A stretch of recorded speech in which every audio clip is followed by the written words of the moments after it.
જય શ્રી કૃષ્ણ. પ્રિય વૈષ્ણવજનો, આજે આપણે પુષ્ટિ સત્સંગ સાગર ચેનલમાં ભક્તના પ્રભુએ કેવા મનોરથ સિદ્ધ કર્યા, પત્ર ફળ પુષ્પ કાંઈ પણ પ્રભુને અર્પણ કરીએ એ પ્રભુ પ્રેમથી આરોગે છે. તો એના દ્રષ્ટાંતમાં જોઈએ આપણે. એ પહેલાં જો આપે પુષ્ટિ સત્સંગ સાગર ચેનલને સબસ્ક્રાઈબ ન કરી હોય તો સબસ્ક્રાઈબ કરજો તથા અન્ય વૈષ્ણવ મિત્રોને શેર કરજો, જેથી સત્સંગના નવા નવા વિડીયોઝ તેમને સુધી પણ પહોંચી શકે. ભગવાન ભક્તના પ્રેમથી પ્રસન્ન થાય છે. શ્રીમદ ભગવદ્ ગીતામાં ભગવાન શ્રી કૃષ્ણ આજ્ઞા કરે છે કે જે ભક્ત પત્ર પુષ્પ ફળ જળ ભક્તિપૂર્વક મને અર્પણ કરે છે તે મારામાં તલ્લીન થયેલા અંતઃકરણવાળા એ ભક્ત દ્વારા ભક્તિપૂર્વક આપેલા એ ઉપહારને હું પ્રેમથી આરોગું છું. તો ભગવાન કહે છે કે તમારી પાસે જે કંઈ પદાર્થો છે તે પ્રેમથી મને અર્પણ કરી દો, તો તમે સદાને માટે આપત્તિમાંથી છૂટી જશો. દ્રૌપદી પાસેથી અક્ષય પાત્રમાં થોડીક ખીરના બે ટૂંક વધ્યા હતા, તો એ પ્રભુએ આરોગી લીધા, તો ત્રિલોકીનો તૃપ્ત કરી લીધા. કેટલા બધા ઋષિઓ તૃપ્ત થઈ ગયા. ગજેન્દ્ર સરોવરનું એક પુષ્પ ભગવાનને ખાલી અર્પણ કર્યું તો ભગવાને તેમનો ઉદ્ધાર કર્યો. ભક્ત દ્વારા પ્રેમપૂર્વક આપવામાં આવેલા ઉપહારનો ભગવાન સ્વીકારતા જ નથી, પરંતુ તેને આરોગી પણ જાય છે. પદાર્થોનું પ્રાધાન્ય નથી, પરંતુ ભક્તના ભાવનું પ્રાધાન્ય છે. ભગવાન કેવળ ભાવના ભૂખ્યા છે. શ્રી કૃષ્ણ ભગવાનના પરમ મિત્ર એવા મહાજ્ઞાની વિષયોથી વિરક્ત સુદામા બ્રાહ્મણ હતા. પ્રારબ્ધ અનુસાર જે કંઈ મળી આવતું તેમાં તેઓ સંતોષ માનતા. તેમની પત્નીએ કહ્યું કે ભગવાન શ્રી કૃષ્ણ પાસે તમે જાઓ, ગ્રહસ્થાશ્રમમાં ખૂબ દુઃખ ભોગવીએ છીએ, તો ભગવાન પાસે જવાથી તમને દ્રવ્ય મળશે. શ્રી કૃષ્ણ એટલા ઉદાર છે કે જે તેમના ચરણ કમળનું ધ્યાન કરે, સ્મરણ કરે, તેને પોતાનો આત્માનંદ પણ આપી દે છે. સ્મરણ કરે તેનો પોતાનો આત્માનંદ પણ આપીને 4 મુઠ્ઠી પૌવા એક વસ્ત્રના ટુકડામાં બાંધી ભગવાનને ભેટ ધરવા સુદામાને તેની પત્નીએ આપ્યા. દ્વારકાના માર્ગે ચાલતા વિચાર કરે છે કે મને શ્રી કૃષ્ણના દર્શન થશે કે કેમ. શ્રી કૃષ્ણનું ચિંતન કરતાં કરતાં સુદામા દ્વારકા આવી પહોંચ્યા. શ્રી કૃષ્ણ સુદામાને જોતા જ ઊભા થઈ ગયા અને પોતાના ભુજ પાસમાં તેમને લીધા. ભગવાને તેમણે પૂછ્યું કે તમે મારા માટે શી ભેટ લાવ્યા છો? મારો ભક્ત મને પ્રેમથી થોડું આપે તે મને ઘણું લાગે છે. ભગવાને તેમના હાથમાંથી પૌવા ખેંચી લીધા ને કહ્યું કે આ પૌવા માત્ર મને જ નહીં પણ સમગ્ર વિશ્વને તૃપ્ત કરી દેવા પૂરતા છે. આખી દ્વારકામાં મુઠ્ઠીભર પૌવાને જ ભગવાન પ્રેમોપાર માને છે. પ્રેમ અંતઃકરણનો ધર્મ છે. સુદામા ઘેર આવ્યા તો સંપત્તિની રેલમ છેલમ થઈ ગઈ. તેઓ વિચાર કરવા લાગ્યા કે મારી આ અઢળક સંપત્તિનું રહસ્ય શું? અઢળક ઢળિયો રે સાંભળ્યો, ચપટી તાંદુલ વેર્યો, ત્યાં તો મોલે મોલે લડ્યો રે. શ્રી કૃષ્ણની કૃપા જ મારા ઉપર ઉતરી છે. મેં આપેલા પૌવા પ્રેમથી આરોગ્યા. ઇન્દ્રના અમૃત કરતાં પણ મારા પૌવા વધારે એને સ્વાદ આવ્યો. મને ભવ શ્રી કૃષ્ણનો પ્રેમ, આપનું જ સખ્ય, આપની જ મિત્રતા અને આપનું જ હાસ્ય પ્રાપ્ત થાવો. શ્રી કૃષ્ણના ચરણમાં પ્રેમ વધતો જાય અને આપણા પ્રેમી ભક્તોને મને સત્સંગ પ્રાપ્ત થાય. ભગવાન શ્રી કૃષ્ણની અઢળક કૃપાનો વરસાદ જીવ પર ત્યારે વરસે કે હર ક્ષણ શ્રી કૃષ્ણનું ચિંતન, શ્રી કૃષ્ણનું મનન, શ્રી કૃષ્ણનું ભજન અને શ્રી કૃષ્ણનું જ કથન, શ્રી કૃષ્ણનું જ શરણ. જીવનમાં રોમ રોમમાં શ્રી કૃષ્ણનો જ પ્રેમ પાંગરતો હોય.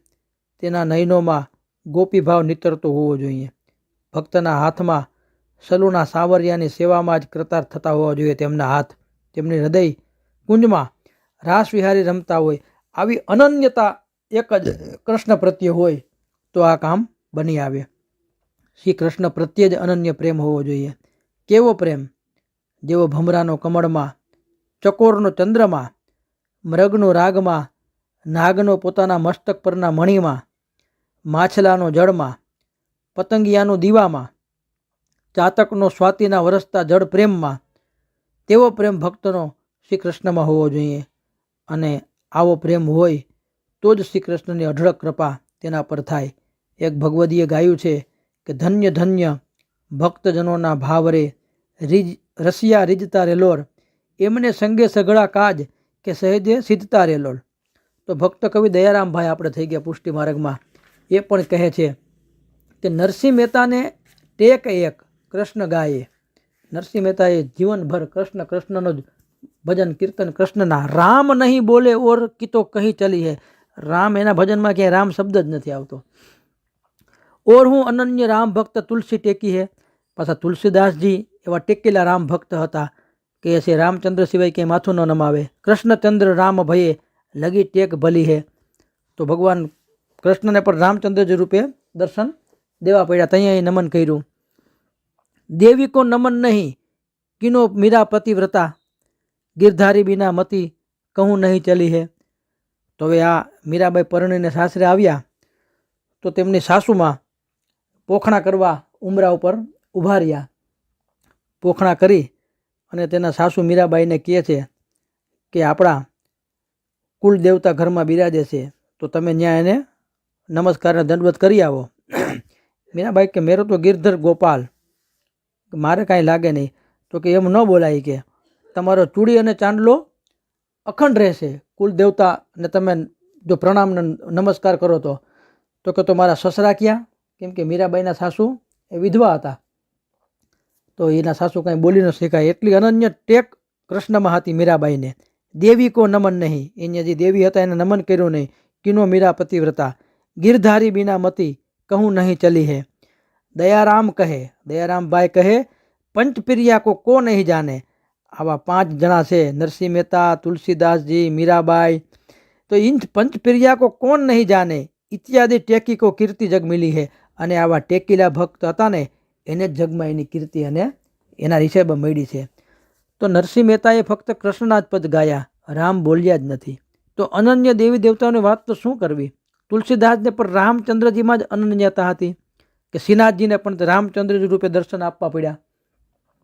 મીરાને ગિરધરલાલમાં જ અનન્ય પ્રતિભાવ હતો. પરણીને મીરા સાસરે ગયા તો સાસુએ દેવીને પગે લાગવાનું કીધું, પણ એને ન માન્યું એનું. અન્ય ભક્તિ, અનન્ય ભક્તિ તે સાચી ભક્તિ. આવી ભક્તિથી પ્રભુ પ્રસન્ન થઈ અને અઢળક કૃપા ભક્ત પર વરસાવે છે. તો આપણે તો વૈષ્ણવ છીએ. શ્રી વલ્લભાચાર્યજીની કૃપાથી આવો આપણે વૈષ્ણવમાં આપણો જન્મ થયો અને બ્રહ્મ સંબંધનું દાન થયું. તો પ્રભુની કેટલી કૃપા કહેવાય.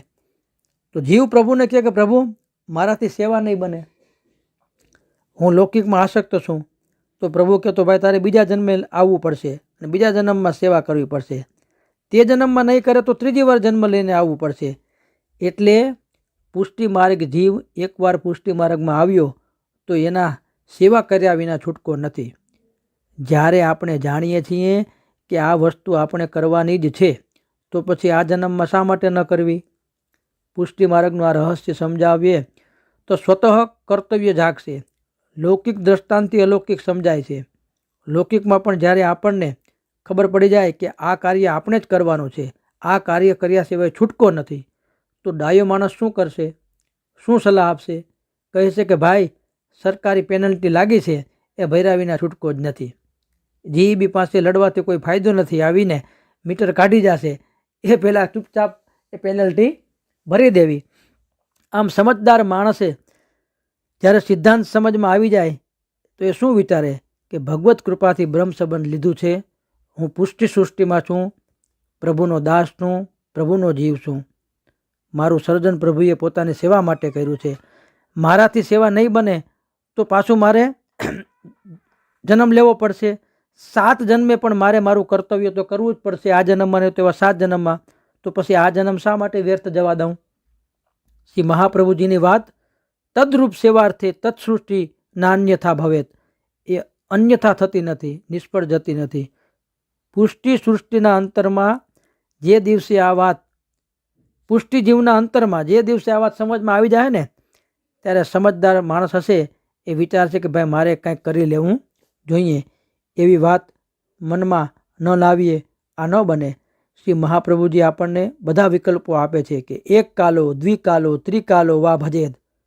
આપણાથી આખો દિવસ સેવા ન બને તો સવારના સમયમાં એક સમયની સેવા કરો, તો 2 સમયની સેવા કરો, અને જો બને તો 3 સમયની સેવા કરો.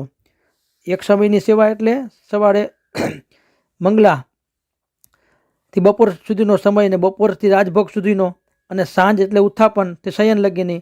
આખા દિવસમાં 3 વાર બને તો સારું, અને 2 વાર બને તો પણ ઠીક, અને ન બને તો કમસે કમ 1 વારની સેવા તો અવશ્ય કરો. આ રીતે પ્રભુએ કૃપા કરી અને પુષ્ટિ સૃષ્ટિમાં આપણો અંગીકાર કર્યો તો કાંઈક પણ આ જીવનું કૃતાર્થ થાય અને દાસપણાનો આપણો ધર્મ આપણે બજાવીએ. શ્રી વલ્લભાધીશ કી જય.